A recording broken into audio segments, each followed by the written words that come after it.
Madame, Messieurs, bonjour et bienvenue. Je suis ravie de vous retrouver sur ce plateau pour votre nouveau numéro de santé, autrement dit sur votre chaîne Wellness Channel. C'est la rentrée scolaire et qui dit rentrée dit nouveaux défis, nouveaux challenges à relever par les parents, les élèves, les enseignants, mais aussi les autorités administratives pour mener à bien cette année académique.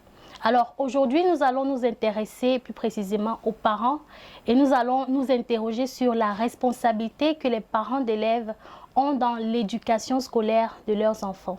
Quelles sont les obligations morales véritables que les parents d'élèves ont dans l'éducation scolaire de leurs enfants et qu'est-ce qu'ils mettent en jeu pour pouvoir suivre de près l'éducation de leurs enfants. Pour apporter un élément de réponse, j'aurai comme invité le docteur Roger Tapa-Faustin, qui est un médecin généraliste de la santé publique et spécialiste dans la médecine des maladies chroniques, mais surtout qui est un parent d'élèves. Bonjour docteur. Bonjour Fatih, bonjour aux téléspectateurs de Wellness Channel. Bienvenue. Merci beaucoup. Docteur, je vais vous demander, vous avez combien d'enfants? J'en ai 6. Et ils sont au collège, à l'université? Il y a le dernier à l'université, oui. D'accord. Alors docteur, lorsqu'on parle de responsabilité, on parle d'obligation et même d'engagement.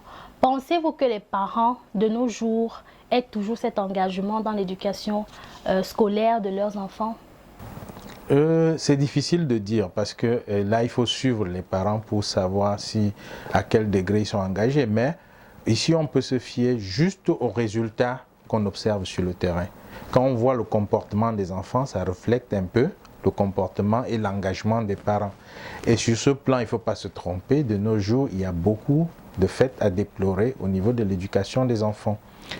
Parlant de la responsabilité des parents, on peut remarquer un relâchement de par le comportement des enfants. On comprend que les parents ne sont plus vraiment présents dans ce qu'ils font, ils ne sont pas vraiment présents dans leur vie scolaire et ça se ressent aussi bien dans le comportement social qu'au niveau des résultats scolaires.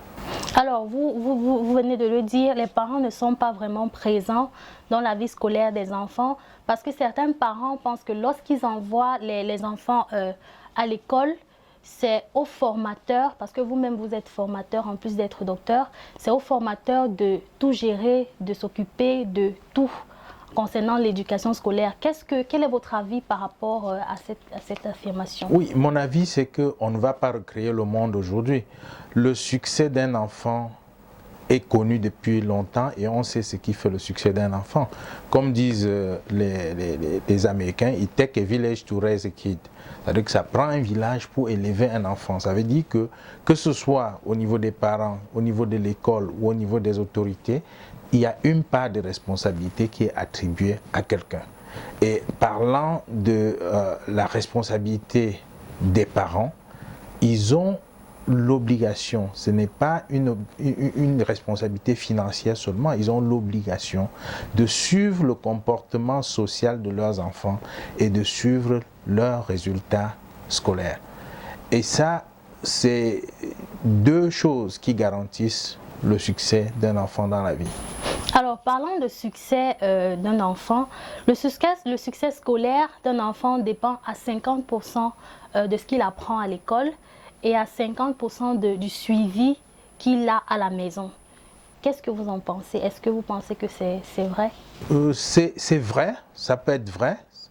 Le problème ici, c'est 50% de responsabilité à la maison, oui. Mais quelle responsabilité? Comme je disais tantôt, ce n'est pas une responsabilité financière, c'est une responsabilité morale et une présence physique permanente dans la vie des enfants.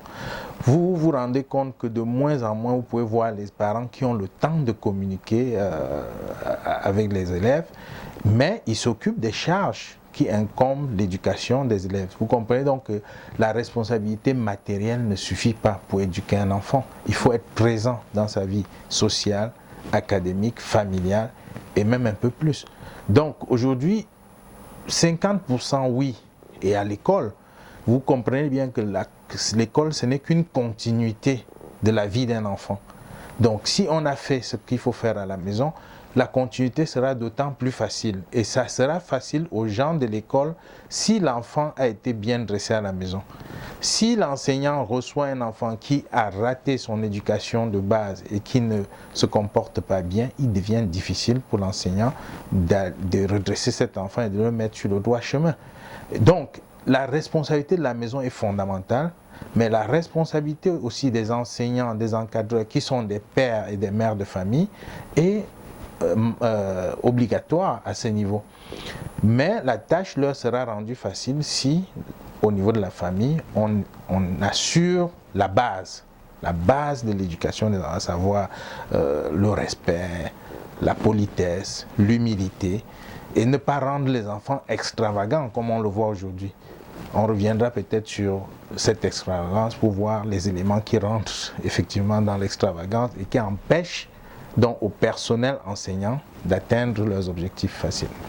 Alors docteur, j'aimerais savoir quels sont les facteurs qui peuvent permettre à un parent de manquer totalement l'éducation de son enfant ou de passer à côté, parce que vous avez parlé tout à l'heure du fait que c'est très important le suivi à la maison.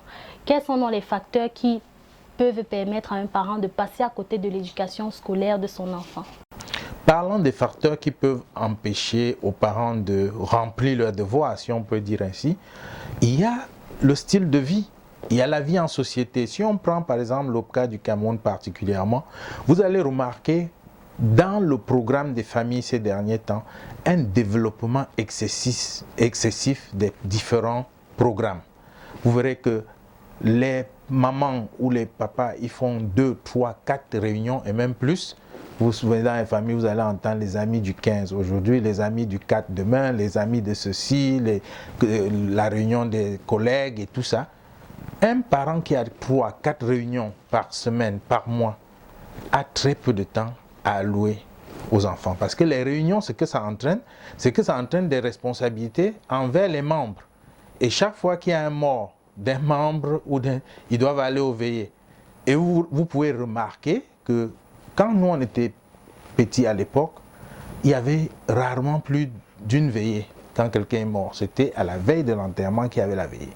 Mais aujourd'hui, vous allez voir, il y a les veillées sans corps, les veillées avec corps, les cultes d'action de grâce, les veillées à l'église.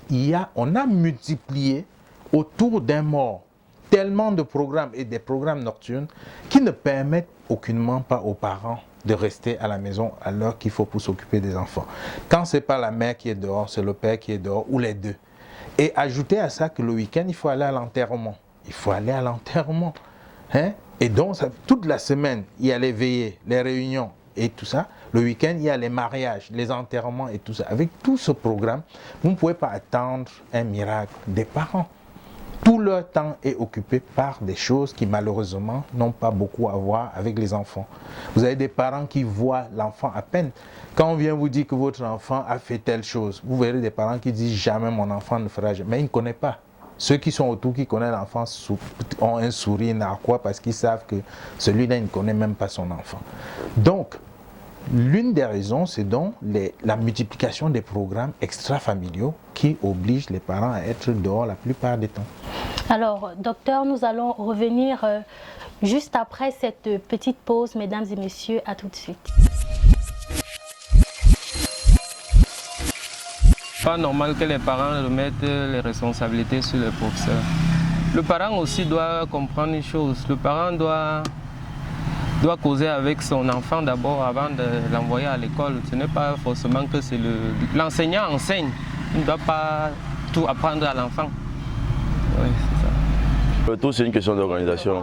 Parce qu'un parent qui travaille tous les jours, que ce soit la mère ou le père, qui travaille tous les jours de lundi à vendredi ou de lundi à dimanche, je pense au moins qu'ils ont un programme pour pouvoir accompagner leur enfant à l'école et les chercher le soir. It's not good to give responsibility to the teachers. You need to leave your child everything to the teachers because it is you, the father, who can educate your child at home before you go to school. Les parents peuvent revenir, mais ça sera très difficile parce que à nos jours, sur 10 couples, bon, je veux dire 10 foyers, 9 parmi les 10, les 9, beaucoup travaillent. En fait, la femme travaille, l'homme travaille. Donc ça sera un peu très difficile. Pour qu'on arrive à ce niveau, il faudra que l'État prenne certaines mesures. C'est-à-dire que de faire asseoir les femmes à la maison pour s'occuper des enfants et l'homme est au travail. Moi, je mets les cours sur vidéo dans le clé USB. Et ils vont passer toute la journée à visualiser et à s'éduquer. Ils ne doivent pas passer la journée dans les novelas avec leurs dessins animés et autres, soit les programmes de sport. Retour sur ce plateau, bienvenue à tous ceux qui nous rejoignent à l'instant. Nous parlons de la responsabilité des parents dans l'éducation des enfants, l'éducation scolaire de leurs enfants. Alors docteur, quel est l'impact du manque j'allais dire, d'implication des parents dans l'éducation? Quel est l'impact sur les enfants eux-mêmes? L'impact sur les enfants eux-mêmes, c'est leur comportement social et leurs résultats académiques.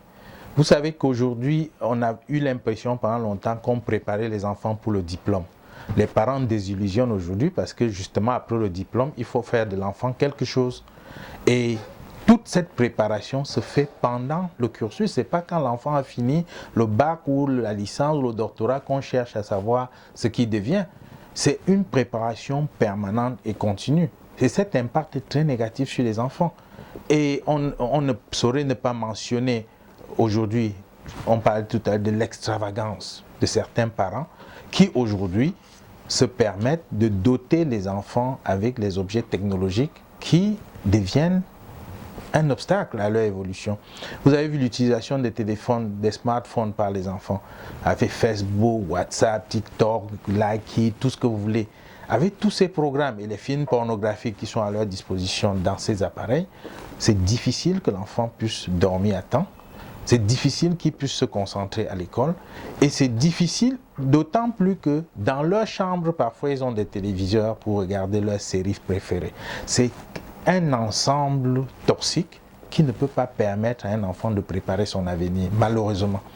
Et quand vous regardez avec tout ça, les parents ne prennent même pas conscience qu'ils n'ont pas le temps de donner la base à l'enfant, qui devient insolent à l'école. Et quand l'enseignant replique, il y a des parents qui vont réprimander les enseignants à l'école. On a vécu ça de plus en plus dans nos écoles ici et c'est très dommage qu'un parent aille à l'école gronder le maître ou menacer. Il y a eu même des menaces. Menacer le maître parce qu'il a parlé à l'enfant ou bien parce qu'il a reproché à l'enfant d'avoir fait quelque chose. Donc il y a cette extravagance, les gens n'ont pas compris. Le sujet, je peux dire, on l'a raté aujourd'hui. L'éducation d'un enfant, c'est une complémentarité. Et chacun doit mettre sa petite main dans la pâte à son niveau. Si vous allez empêcher à l'enseignant de compléter ce que vous avez commencé à la maison, on ne peut pas avoir un bon résultat. Ou alors si vous ratez de commencer même à la maison, il sera très difficile pour l'enseignant de continuer quelque chose qu'on n'a pas commencé. Et c'est ça le problème aujourd'hui. L'impact, les grands perdants, c'est les enfants qui finissent dans les vapeurs. On n'a qu'à voir combien d'enfants aujourd'hui chôment avec un niveau éducatif acceptable. Après le bac, l'enfant peut réfléchir autrement, mais ce n'est pas le cas qu'on voit sur le terrain. Ça montre une certaine carence au niveau de la préparation par les parents déjà, et ensuite par aussi qu'on fait face à un gros problème de chômage au Cameroun aujourd'hui. L'un des facteurs, c'est que on ne se rend pas compte qu'il faut commencer à préparer les enfants très tôt par rapport à ce challenge qui les attend après le diplôme. Et ça nécessite malheureusement la présence continue des parents auprès des enfants. Alors docteur, merci de nous avoir donné des éléments de réponse à ce problème, parce que c'est vraiment un problème. Les parents doivent s'impliquer davantage dans l'éducation scolaire de leurs enfants. Alors, rendu au terme de ce programme, mesdames et messieurs, vous avez compris, j'espère que vous avez compris l'importance pour vous, parents, de vous impliquer dans l'éducation scolaire de vos enfants, et j'espère que vous savez maintenant ce que vous devez faire, quelles sont vos obligations.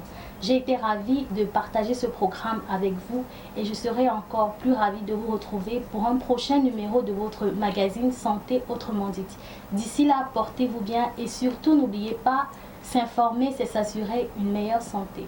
Au revoir.